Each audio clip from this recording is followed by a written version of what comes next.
ঈদের দিন থেকে গরু আর খাসির গোশত খেতে খেতে সবাই কি বিরক্ত হয়ে পড়েছেন? তাহলে আজকের এই বিনা পয়সার সুন্দর রেসিপি আপনাদের সকলের জন্য। আর এই রেসিপিটি করা হবে এখানে যে ভিডিওতে শাক পাতাগুলো দেখতে পাচ্ছেন সেগুলো দিয়ে। নোয়াখালীর ভাষায় বলা হয় আদামনি। হ্যালো এভরিওয়ান, আসসালামু আলাইকুম। কেমন আছেন সবাই অবশ্যই জানাবেন। আজকে থানকুনি পাতার একটি মজাদার রেসিপি নিয়ে আপনাদের সামনে হাজির হয়েছি।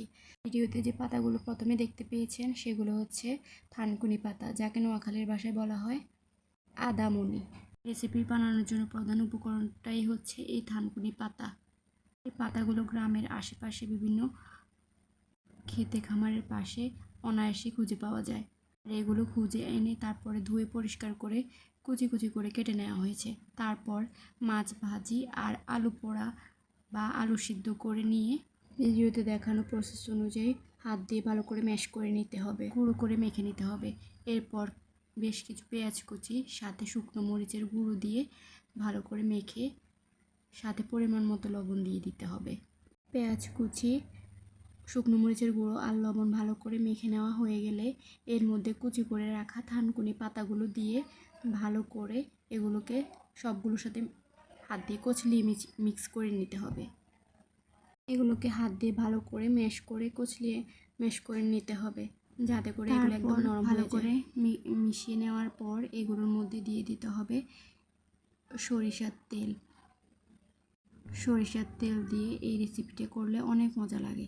সবগুলো ভালো করে চটকিয়ে মিক্স করে নেওয়ার পর এর মধ্যে দিয়ে দিতে হবে আগে থেকে রেডি করে রাখা আলু আর মাছের যে মিশ্রণ সেটা।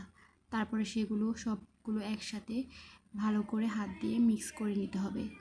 এখানে কী কী রয়েছে তা আবার বলে দিচ্ছি। এখানে রয়েছে প্রথমে পেঁয়াজ, তারপরে শুকনো মরিচ, লবণ, সিদ্ধ বা আলু পোড়া করে নেওয়া মাছ ভাজি আর থানকুনি পাতা কুচি।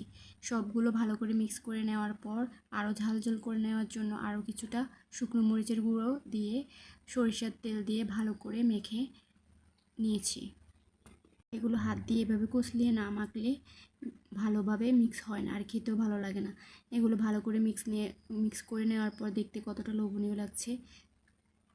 এই রেসিপিটা আমার কাছে অনেক পছন্দের। আপনারা কে কে খেয়েছেন অবশ্যই কমেন্ট করে জানাবেন প্লিজ। থানকুনি পাতার ভর্তা হলে সাথে অন্য কিছুই লাগবে না, এগুলো দিয়েই অনায়াসে অনেকগুলো ভাত খেয়ে ফেলা যাবে। যেহেতু এখন কোরবানির সিজন, গরুর মাংস খেতে খেতে সবার মুখে অরুচি এসে পড়েছে, এরকম একটা ভর্তার রেসিপি হলে আর কিছুই লাগবে না। এভাবে ভর্তা বানিয়ে থানকুনি পাতার কে কে খেয়েছেন অবশ্যই কমেন্ট করে জানাবেন। আর ভিডিওটা ভালো লাগলে লাইক কমেন্ট শেয়ার করে পাশে থাকবেন। প্লিজ সাবস্ক্রাইব করে দিবেন। ধন্যবাদ সবাইকে।